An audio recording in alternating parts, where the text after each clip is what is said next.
Hey there, this is Felix from Gold Vintage Watches and welcome to our today's video about Movado.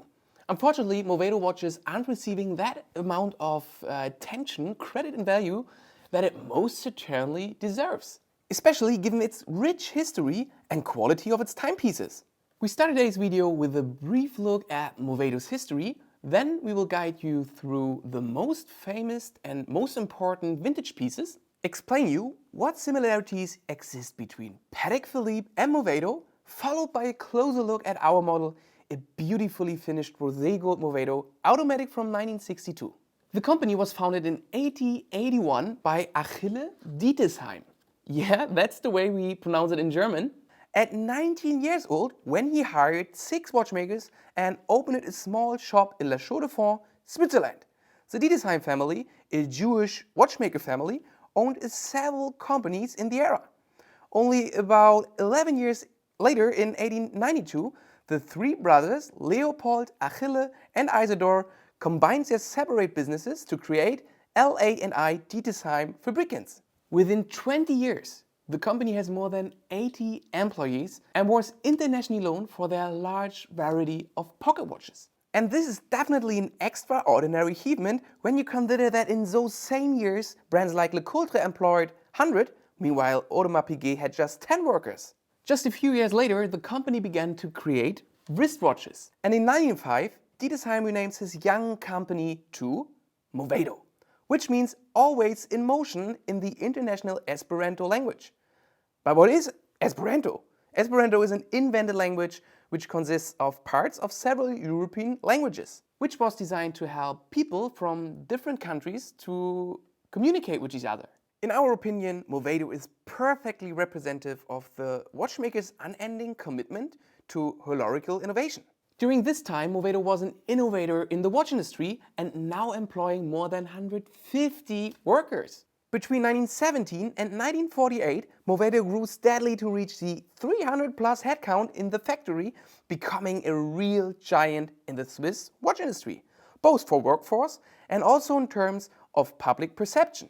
From that time, the company has gone through changes of name, ownership, image, as well as producing so many watches.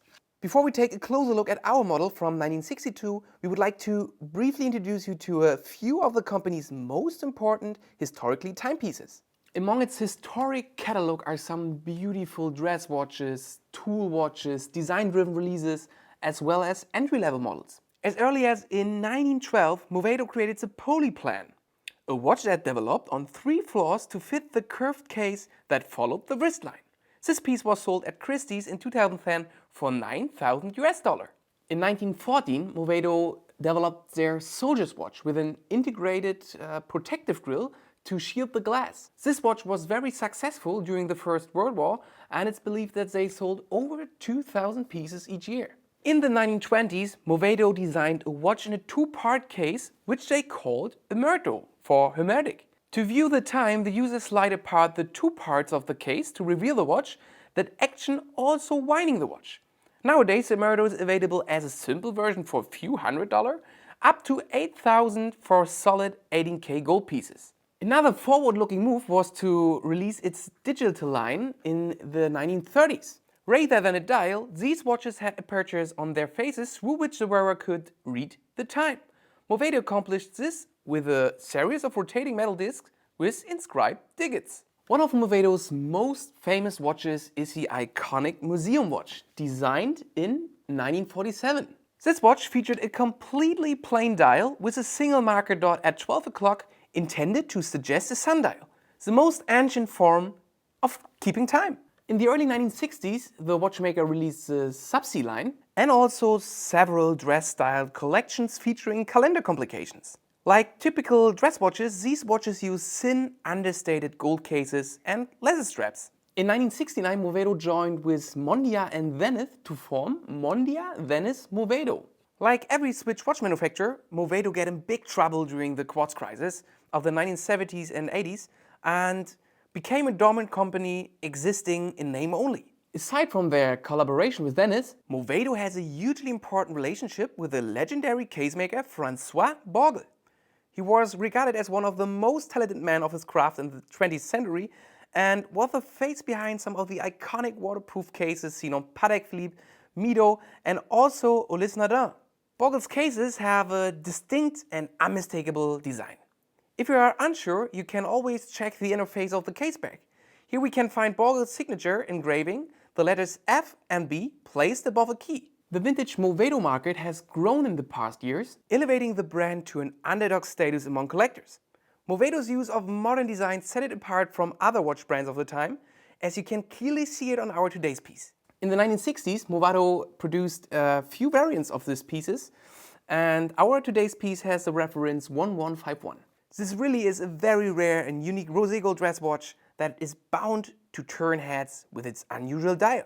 These textured gold tone dials are often described as hobnail or pyramid dials. Whether you call it pyramid or hobnail texture, this Movado's George's dial is the star of the show. It's for those they wanted a bit of elegance on their wrist and weren't afraid to show it. This design here is unlike anything we see from other brands in this era. The large central hobnail square is set off perfectly by the surrounding high gloss rosé gold. The dial features opulent rosé gold applied baton markers and faced sword hands also in rosé gold. The light danced to a beautiful tune over every surface of this watch, allowing the wearer a different look on each occasion. And this Movado is absolutely striking on the wrist. The timeless elegance of case and dial designs certainly didn't go unnoticed. Many high-profile and sophisticated brands from the horological, jewelry and fashion industries were lining up for potential collaborations. A few Movados like the chronographs or the Emerto were sold bearing another company's names like Tiffany, Hermes or even Cartier.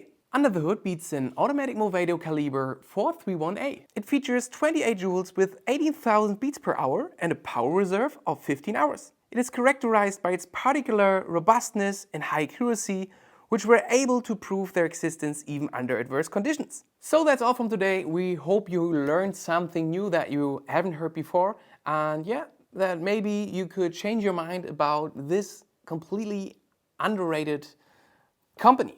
So have a great day and hope to see you in our next video.